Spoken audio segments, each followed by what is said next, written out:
Morning everybody. So I thought I would show you guys how I've got my irrigation system set up because there seems to be a lot of questions and people aren't even sure where to get started. In front of me is everything that I use to set this irrigation system up, and I only needed two tools. One was a set of scissors. You can see these have spent some time in the dirt, and a set of pliers, and really any pliers will do, and I'll explain why you need these in just a minute. So first thing is first, let me show you the two kinds of tubing that I'm using. This is the drip tape that I'm using. You can see it's flat, and it's got two sets of a set of blue lines on it.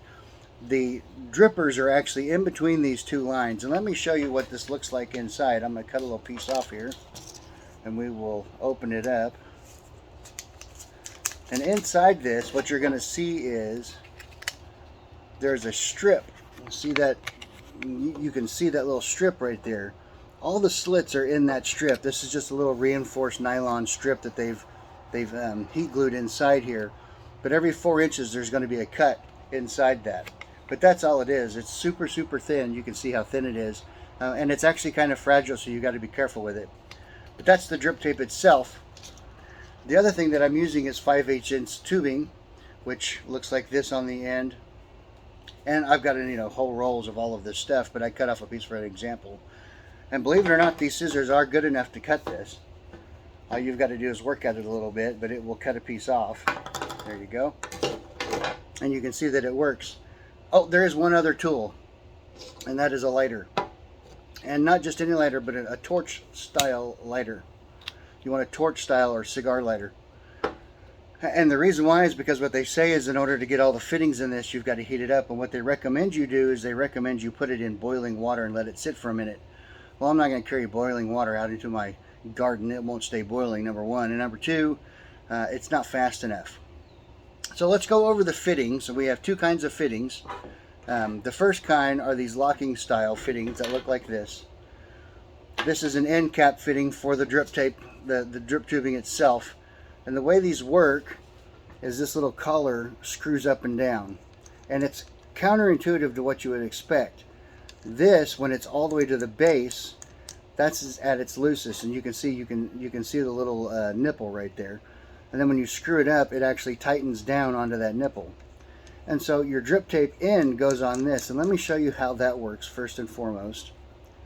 So what you're going to do is, well, let's go through the rest of them. This is a T-fitting, and it works the exact same way. So as you unscrew the T-fitting, what you would think would be unscrewing it, you're tightening it down, and then that collar drops to the bottom, and you've got that same little nipple inside there. Excuse me. And so this will work for both the 5/8 inch tubing and the drip tape. And then you have these guys, and these are real common. You'll see them everywhere. This is a T and an L fitting. And these are strictly for the 5/8 inch tubing. These will not work on drip tape. They're not tight enough. And I'll show you that. If I take my drip tape and open it up and stick this on there, it slips right on. Well, it'll also slip right off. There's no way to have any sort of water pressure on that at all. And no matter what you do, and I've tried 100 different things to, from pipe clamps to zip ties, everything else, this will always leak if you try to use it on that tape. So I've given up on that. But what I do use it for is the tubing itself, and I'll show you why in just a moment. This little piece is a 5/8 inch tubing end cutoff, and the way it works is you thread your tubing on there like that, and then you bend it over like so, and you feed it back through the other side. And what you've basically done is you've kinked the tubing, and it's now waterproof, and it stays waterproof all year round. These work really great, and you can buy all of these in bulk. So that's that piece right there. And then you also have this, and this is a interface for me. It's an interface for the valves that I use. I use orbit valves, and so you can put the 5/8 inch tubing there, and the valve screws in there. So if you have one of these on either side, then you have 5/8 inch tubing coming in and 5/8 inch tubing going out, and you have your valve ready to go. Now in a pinch, if you can't find these, I found these on Amazon, but sometimes they're hard to find, you can actually use a shark bite connector, and that's what you see here. They don't fit perfectly well. They're a little bit loose, so a pipe clamp like this will solve that problem. But then you have this equivalent of this particular connector right here, but it just happens to fit a little bit better. The outside diameter of the barb on this is a little bit smaller than this, and so it's a little bit looser fitting. So how do all these work? First, let's go over the locking ones. This is an end cap, and in order to make that fit, what you do is you slide this on here. But you'll notice that you can't get that in past the barb, and there's really no way to push it. You can finagle it if you want and fart with it a little bit, but it's really hard to get on there. And that's where your pliers come in place. So what you do is you take this and you slide your pliers in there very gently, and you just open it up just a little bit. Not a lot, just a little bit. So basically what you're doing is you're stretching it out a little bit, and you can see it ends up being square when I'm done. And now you can take that and slip it on there, and it goes past. So now your drip tape tubing is all the way past that barb. Now when you lock that down, like so, now that's a really tight fit, and it's waterproof, 100% waterproof. You can use that same function, that same little trick, with this type of connector as well. So typically I would have 5/8 inch tubing coming in here and 5/8 inch tubing going out this way, and the drip tape will slip on here. And you can see I can do the exact same thing. That nipple is the same size. So we slipped it on, and now we slide that up like so. It's locked on, and we have a good solid connection. Now you can use the 5/8 inch tubing with these as well, like I just mentioned. And the way to do that is the 5/8 inch tubing is very stiff, and it's kind of cold this morning, but as you can see, it really does not want to fit on there at all. It's a very, very tight fit. We'll try the other side. It's a little bit rounder. It's a very, very tight fit.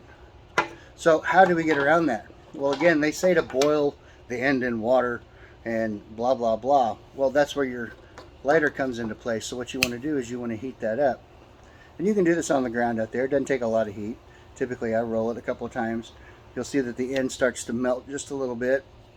Now you can take that and you can shove it on there like so and push it all the way in. And now you'll see that I'm all the way in on that barb. And then you can lock it down like so. And now you have a nice tight fit. So that's how the locking ones work. Now let's talk about how, let me get that end off of there. Let's talk about how to use the barbed fittings. And they work the exact same way.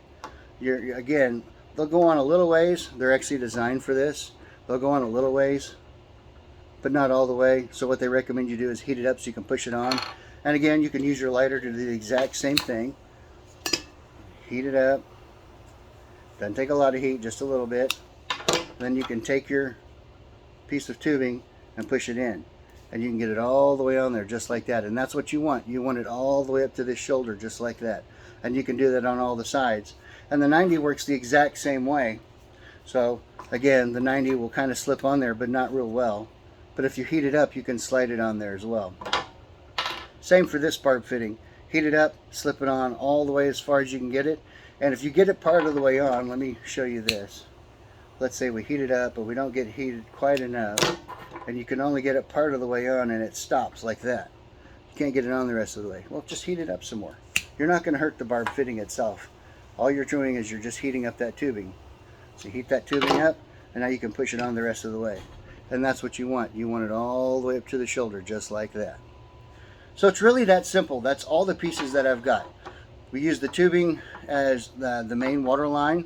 The tubing runs all the way down and is ready to be fed into the tape. And then the tape goes on here, like that, and goes off into the raised beds.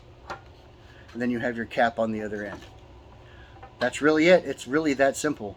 Now, of course, we have a valve in place somewhere somewhere upstream, so that you have your various zones. But you don't even have to do that. They do make a manual valve that's plastic like this that will go in place, and you can go out there and you can manually water all of your drip tapes.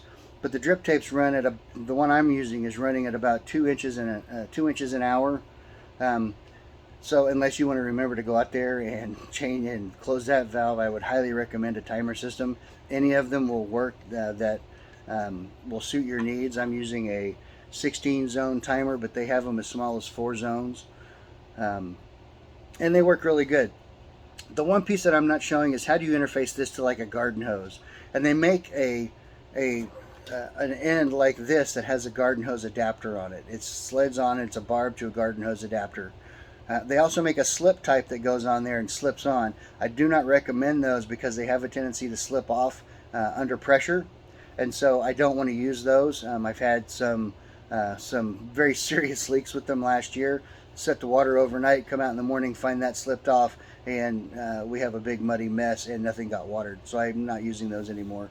But the ones that are barbed like this work very well. In fact, in that situation, I might go ahead and put a pipe clamp on it like this just to make sure it never slips off since you have full pressure. Now all of these things, the one other thing that I'm not mentioning is a pressure regulator. All of this system is designed to run between 7 and 25 psi, and that's based on what the drip tape requires. Now each drip tape is a little bit differently, works a little bit differently. Some of them have a pressure regulator built into each one of the drippers. Some of the drippers look a little bit different. They have a little pad inside, but they all need to be pressure regulated. So if this doesn't come pressure regulated, you'll need to put a pressure regulator in place. And what I do is I have a pressure regulator at the spigot so that the entire unit is pressure regulated. That way we're not overpressuring anything. This stuff, when it does get warm in the middle of summer, gets very pliable. I've never had one bulge or break on me, but it does get pretty pliable when it gets warm. So that's how my irrigation system works. It's very simple, requires very few pieces, only a couple of very minor tools. You probably have this in running around your house. I've used a set of needle nose pliers to do the same thing. And of course everybody's got a set of scissors. My recommendation is when you go to spread this out with your pliers, be very gentle with it. This stuff is kind of brittle. It's very delicate stuff. It's very thin, and you don't need to spread it out very far in order to make that work. That's all it takes, is that right there. And now you can slip it on, get it up past that nipple, get it on as far as you can get it, and lock it in place. Super, super simple. It's a little labor intensive. It takes a little while, but in the end, you have a super efficient watering system that's up to 60% more efficient than overhead watering, which would be sprinklers or the little dripper nozzles that you can find that you would hook onto this stuff. This requires up to 60% less water than that does, and you get the same effect. Plus, this also waters deeply every time you water, so you get that benefit as well. So there you have it. If you have any questions, let me know.